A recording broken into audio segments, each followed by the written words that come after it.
Hello and very good morning. My name is Supriya and today I'm here to explain you the topic CSS selectors. So basically I have learned four types of selectors. Firstly, I would like to tell you that why I have chosen this topic only because I was very confused with the symbols that which symbol is used to target the ID and that class one. So that's why I've chosen this topic so that I can more clearly explain myself that what how the things are working. So basically, I would like to go first with the element selector. So basically, why this element selector? What is this element selector? As the name is saying, element. So what you have to do if you are creating anything in your body, right? So you can just write that body and then curly bracket inside the style tag. You can just do the styling inside that curly bracket itself. Okay. So that in the element selector, you have to target the element itself. You don't have to use any symbol or anything in it, just the element name and the styling properties. So this is known as element selector.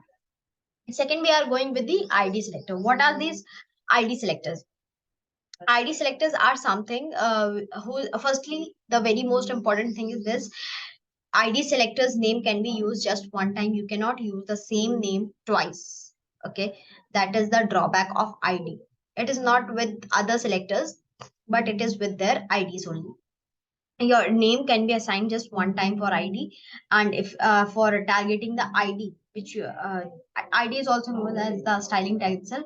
So for targeting that ID, what you have to do inside the style tag, you can use hashtag and that ID's particular name which you have assigned to it, and of course creating the curly bracket, and you can do the styling in it. So whatever the element is having that particular ID, that will get styled.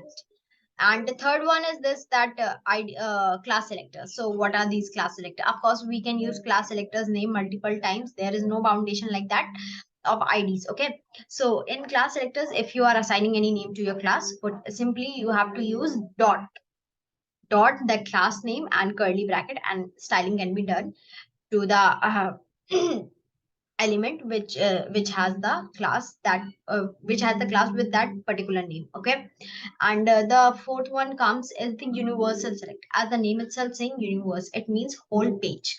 So if you are if you are willing that you don't want to do styling again and again, and you want that only one time, your whole page must be applying the same styling properties. You don't want to write element and class and IDs like that.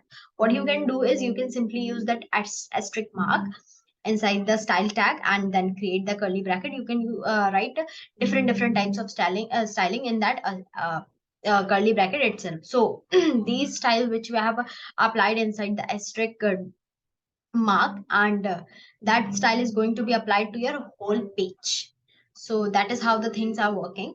So that's it from my end, and tomorrow I will be here with the different types of inline and that block line selectors. Okay, so that's how.